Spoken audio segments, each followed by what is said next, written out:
What you're about to watch isn't just courtroom drama. It's a real-time power struggle. A defense attorney challenging the very limits of a judge's authority and doing it to her face. This is what happens when law meets ego, and neither side blinks. Him several times, please just tell me who it is that told you. I didn't ask or inquire about anything that was said. I just want to know who it was. Because he's got too much detail of this particular alleged conversation for the court to be concerned about it. So, and Judge, since it is a criminal contempt, he is entitled to due process. He's entitled to a hearing, entitled to an actual show cause, entitled to the allegations actually written, entitled to a witness list. We're entitled to present our own witness list. And well, no, notice of that criminal contempt is different. It is on the spot. So he's gotten the due process he's going to get. That's on the spot.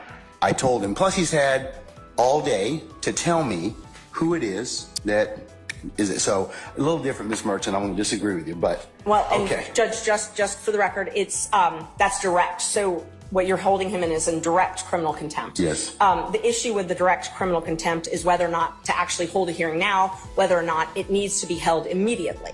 And the problem is, if you hold him in direct contempt, as you're saying that you did, you are a witness to that proceeding. And so it has to be referred to another judge. Doesn't require a recusal. You actually have to sua sponte send it to another judge because you're a witness to the proceeding. Show me the case law that says that, Ms. Yes, Merchant. it is Henry McClarty. It's 152 Georgia App 399. And it says that is one of the cases. Also, two other cases, Henry Adams, 215 Georgia App 372. Well, 1 second. Give me the name of the first case again. Henry what? Do you want just the number, Judge? Yeah, I would. Thank you. 215. 215. Georgia App. Georgia App. 372. Okay. Also 215. Georgia App. 349. Okay. That's Adams and Hasty. You have anything a little more current than 1994? Hasty is 94. Unfortunately, contempt of attorneys is not a common proceeding, so most of the cases are a little bit older. I'm not the only one here.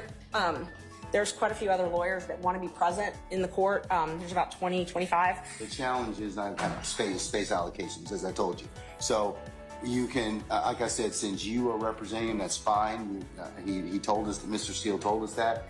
Anybody else, because I have security concerns as well, and we have to vet people to come in, then they can go to 8H, and they can certainly watch the proceedings from there. Okay. And Judge, for security purposes, they're all attorneys. They're all members of the bar. I can give you all their names. You still would have to be searched. You still would have to be subject to the court's protocols. And also, there's room in the jury box, and then there's room in the courtroom. So we would ask that they be allowed to. I don't want them in my jury box. Okay? No. I understand. May one additional attorney come in, then Alex Susor. And we're here on behalf of Gavel for our strike force. He is the chair of the strike force. I'm the president of the Georgia Association of Criminal Defense Lawyers and also a member of the strike force. So can he come in as another attorney co-counsel? Yeah, I certainly may, sure. Great. Alex Susor. Alex Susor. Thank you, Judge. Henry Adams, it has two issues. One is the motion for disqualification, okay, and that's and I think the judge went ahead and did some other things that caused there to be that issue presented. So I don't think Adam. I'm gonna take a look at the other case. That was Henry Adams. That was 215 Georgia 372. Yes. The other case, just a second. And there's several others when you're ready.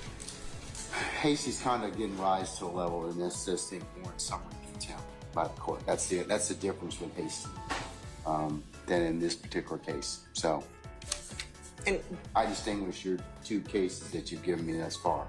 Oh, those were only the initial two. I had a couple others. Okay, go ahead. As well, yes. So Ramirez versus State, it's 279 Georgia 13, 2005. It also. You said 279 Georgia what? I'm sorry. Georgia 13. Georgia 13. Mm-hmm. It's a 2005 case, right. And it defines direct contempt and explains that it must actually interfere with the proceedings to be direct. There's also a couple other cases on that.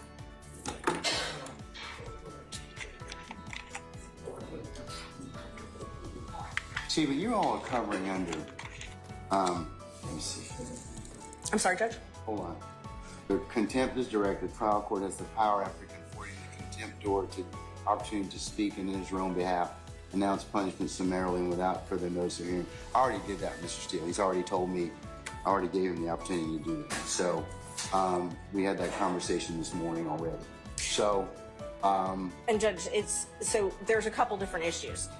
First, the question is whether or not you need to have that hearing now. I know you're saying that you had the hearing earlier, but regardless, he was entitled to have an attorney at that point, and he didn't have one. So the question is initially whether or not you even need to. Here's the key difference that most people miss. Criminal contempt punishes defiance. Civil contempt forces compliance. One is about past disobedience, the other about future obedience. The judge's words right now, they'll decide which path this whole showdown takes. Administer justice in this case. I can tell you because it is a violation of the sacrosanct nature of the court's ability to hold ex parte conversations without those being broadcast to other people, and as to how that information was disclosed, that's a real problem. That's why it's of such an issue for the court at this point in time. Judge, and Mr. Steele has a right to make a motion like this. If there were ex parte, he does. I'm not saying anything, but but he's kind of put himself in the particular position he's in.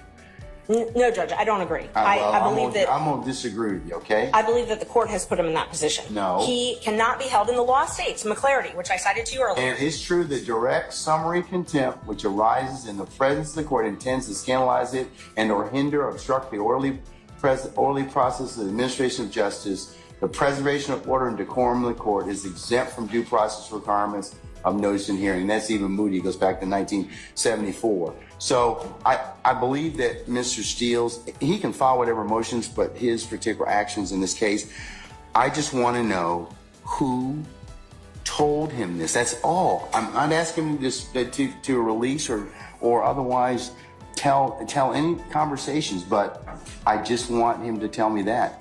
And Judge, so that's what you want, but that does not conflate to a contempt. Your desire for him to answer your question does not mean that you have the power to hold him in contempt. So you can come into court, Mr. Merchant, and not answer a question of the court and not be held in contempt? If it's a question that the court is not permitted to ask, yes. Okay, well, this is a question the court's permitted to ask. And it's our position, if we had a hearing, we could explain to the court why he is not required. First of all, the court accused him of eavesdropping. That is a crime. He has a Fifth Amendment privilege against answering those questions. Rule 1.6 protects all confidential information that is gained not from your client, but in representation of your client. He has the ability to protect that information. But we don't even need to get there because he can't be held in contempt, and you can't threaten him with contempt for presenting a motion in good faith. He presented a motion in good faith that he believed there were ex parte communications.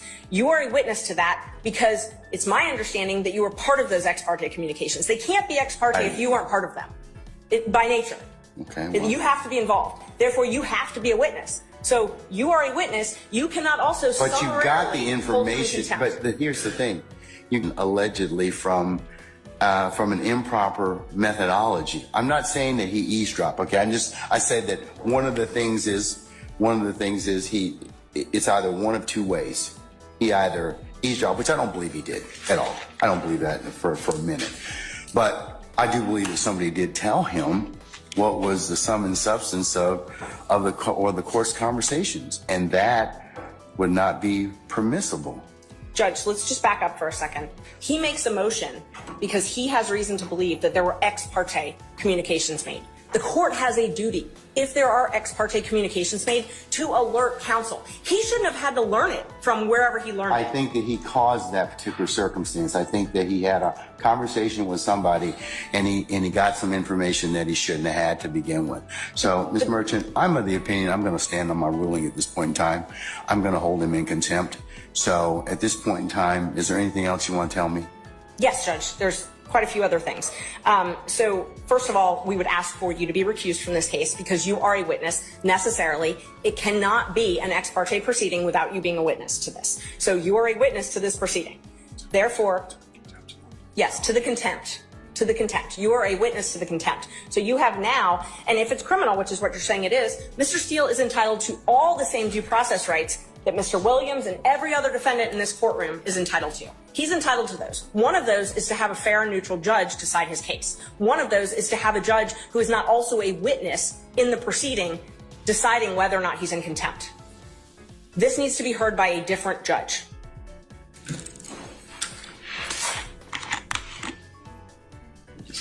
And he has the right to subpoena witnesses. He has the right to an attorney. He has the right to due process, notice, a show cause hearing, notice of the alleged violation, whatever rule it is that the court believes, and a hearing where he can call you as a witness.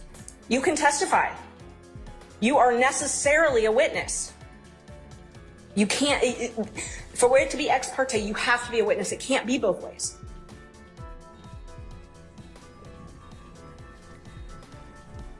I'll let an appellate court decide that. So, anything else? No, we'll file a. This is the kind of argument that can make or break a career. The defense is practically telling the judge, you're too involved to rule. Legally bold, emotionally charged. Because if the judge admits she's a witness, her authority collapses. But if she doesn't, due process might be at stake. But I'm reducing the contempt to writing. And I mentioned earlier, he can purge himself of the contempt just by telling me who it was, and he can do that this evening. He can do it right now. He can do it at any point in time. If not, I'll revisit the circumstance on Friday. And Judge, we would ask that you grant a bond. At this point, grant him a bond on that issue. You don't get a supersedious bond on a criminal contempt, though.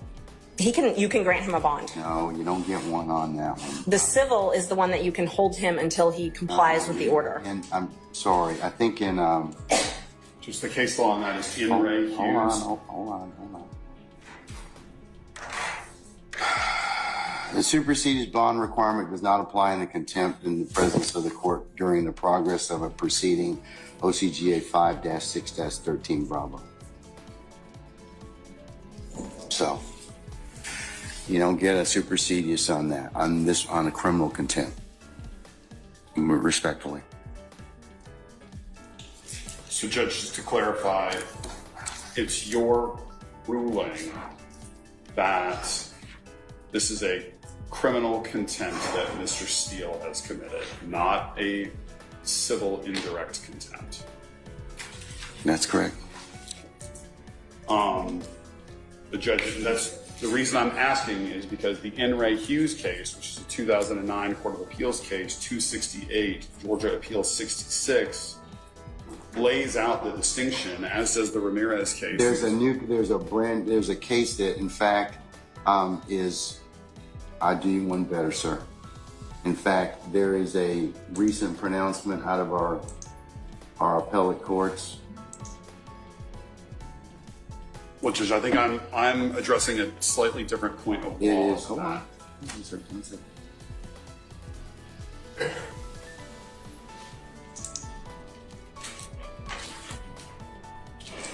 Give you two cases. One is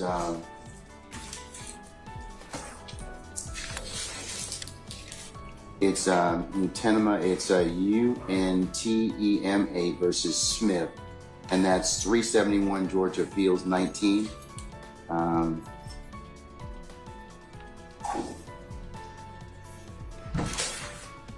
Which was decided March the 12th of this year. It covers the differences between the types of contempt. And then there's another case that I'd invite your attention to, and that is Henry Syverson. It's SYVERTSON, and that is 368 Georgia Appeals, Georgia App, I should say, 865. And that was decided July 31st of last year. And Judge, I'd just like to point two things out. The statute that you were citing about the supersedious, it only says it's not mandatory. You still have discretion to grant him a supersedious bond. The other... I'm not going to grant a supersedious. And so you definitely have the discretion to grant him a supersedious bond. The other issue is if it is a criminal contempt and you are finding him guilty of criminal contempt, then we have to have a sentence imposed. Now, civil is where you get to hold him until he complies. Criminal is where you get to impose a sentence, maximum 20 days and a $1,000 fine. So if you're going to incarcerate him under a criminal contempt, he's got to be sentenced. Well, his contempt is as long as he, when he tells me what the basis of the conversation was, I didn't ask what, but he tells me that, then I can certainly, he purges himself of the contempt. Then that's civil, Judge. That's civil contempt. That's civil. Judge, and that's the, respectfully, I would point you to In Re Hughes, which stands for the same point of law. Civil contempts impose punishment as a means of coercing future compliance with the prior order of the court. Here, the prior order of the court presumably is that you have directed Mr. Steele to answer the question, to disclose the information as to who is his source for knowledge of this ex parte meeting that occurred earlier today. Criminal contempt imposes unconditional punishment to punish the act which has occurred in the past and cannot be purged. It is not capable of being purged, in which case what Ms. Merchant said applies, which is that there is a 20-day maximum sentence and a $1,000 fine. It is, for all intents and purposes, a misdemeanor offense, Judge, which is why the enhanced due process protections apply to that. Now, Mr. Steele has indicated to us he does not believe that he can answer the question without violating his duty of loyalty and duty of confidentiality to his client. So he is being placed in a position where he's either going to jail or he's going to commit an offense that will put his license to practice law at risk. And that is an untenable position to be in. And Mr. Steele is a zealous advocate for his client, and he is simply trying to protect that duty of loyalty and duty of confidentiality, because if he answers your question, it is very reasonable to assume and likely that he will be facing a bar complaint that could result in, if we were able to have a full contested hearing with the benefit of witnesses and an impartial judge where you're a witness, then everybody could present their side of the story. And I'm not doing that. The reason being is because that takes away the whole point of criminal contempt, and that is you do something, the court tells you to do something, order of the court, and you don't follow it. I didn't ask him to do anything illegal, immoral, unethical. I just asked him to tell me. I know what the privilege is. The privilege is the conversation. I didn't ask him about that. I wanted to ask him about who, the person. I'm sorry. Mr. Steele has indicated to us that he does not believe he can answer that question without also violating the privilege. Okay. And Judge, that's why we're trying to figure out if it's criminal versus civil. So the issue is you're picking and choosing. You're saying, well, you get the bad side of criminal and no bond, but I really am actually trying to punish you civilly, which is when you hold someone until they comply. Okay, let me think about it just a second, okay? I'm going to take 5 minutes out and I'm going to think about it. Thank you. Okay? All right. So we'll be in recess about 5 minutes.